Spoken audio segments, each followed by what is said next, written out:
What's up, all you cyberpunks and retro nerds? Welcome back to another edition of Neon Trash. I'm your host, Tommy the Hammer.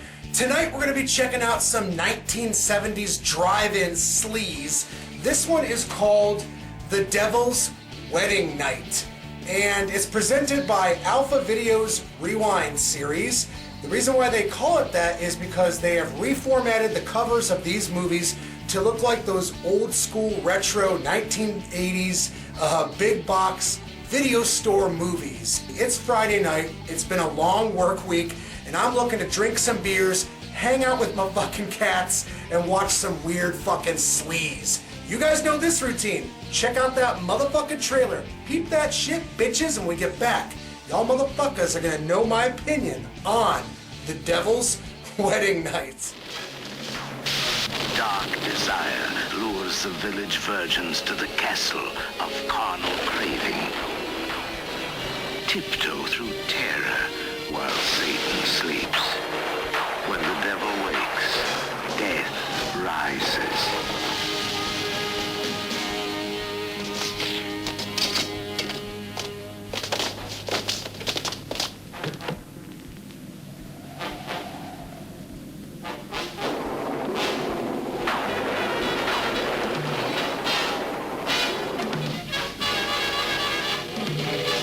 Legions of Lucifer unleashed.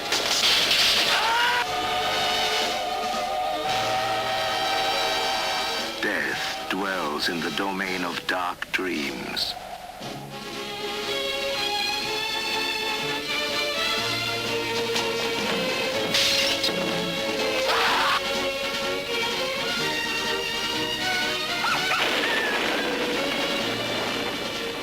Prince of Darkness opens the gates of hell to a bevy of bewitched beauties.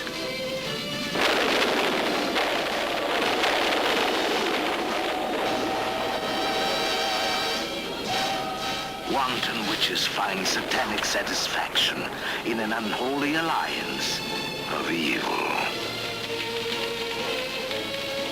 See the sinister sisters of Satan sacrifice screaming virgins.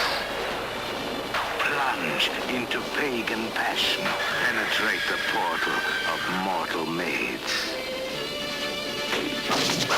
Satan is coming on The Devil's Wedding Night. Come along. If I had to use one word to describe the movie The Devil's Wedding Night, it's oof. What a low-budget, sleazy affair this was. Some of the reviews that I had read complained that the overall video presentation was too grainy, too scratchy, and, unwatchable. But I feel like that's the main point to this releasing here, is to give you, the viewer, an authentic grindhouse cult movie drive-in experience. So the basic premise of this movie is about a man traveling to Transylvania in search of a very rare ring, and when he gets there, he's welcomed into this gothic castle by a countess, and as it turns out, she is the wife of Dracula.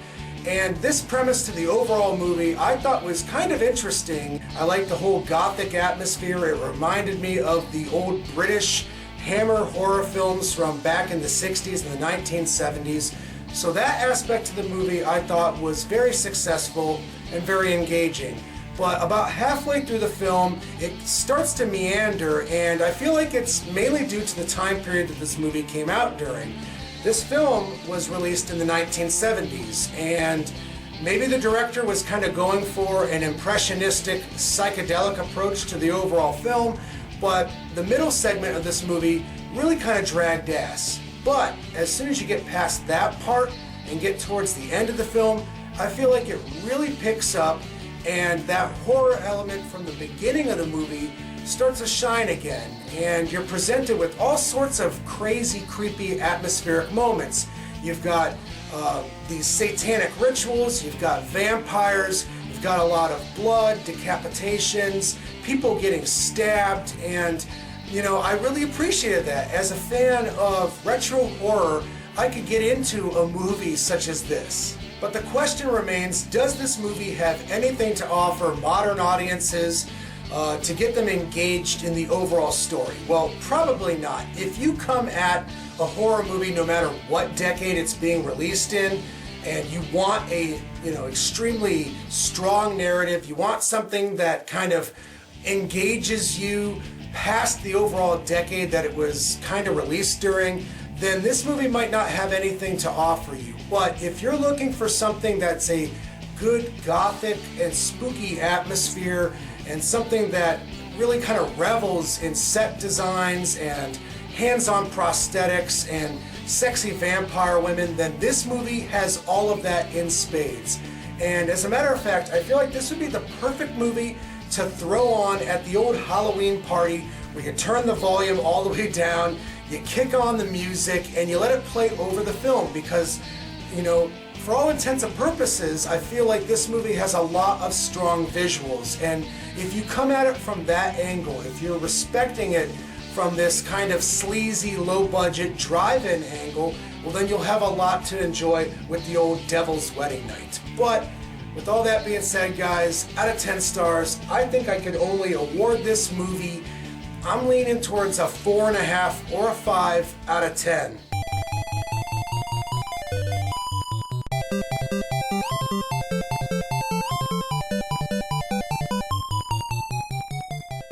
If I had to use one word to describe the movie The Devil's Wedding Night, what a sleazy, low-budget, goofy affair this was. What a... God damn it. Oh my God. I mean, no worse than I'm messing my own self up. The overall premise to this movie is about a guy going to Transylvania. He's in search for a rare ring. God damn it. So the basic premise to this movie is about a guy going to Transylvania in search for a rare... Blah, blah, blah, blah. That's my fault. The basic premise to this movie is about a guy going to Transylvania, more particularly Count Dracula's castle. Oh, why did I say that? Fuck! I'm actually going to probably take a lot of these bloopers and put them at the end of the video because they're too good not to include into this video somehow. So the basic premise of this movie is about a guy why can't I say that part? The basic premise to this movie is about a guy traveling to Transylvania in search for a rare ring. Rare ring. That's the problem. Traveling to Transylvania in search of a rare ring, and what? I said it, but then I didn't have the follow-up. God. The basic premise to this movie is about a guy going to Transylvania in search of a very rare ring, and when he gets to this castle, no.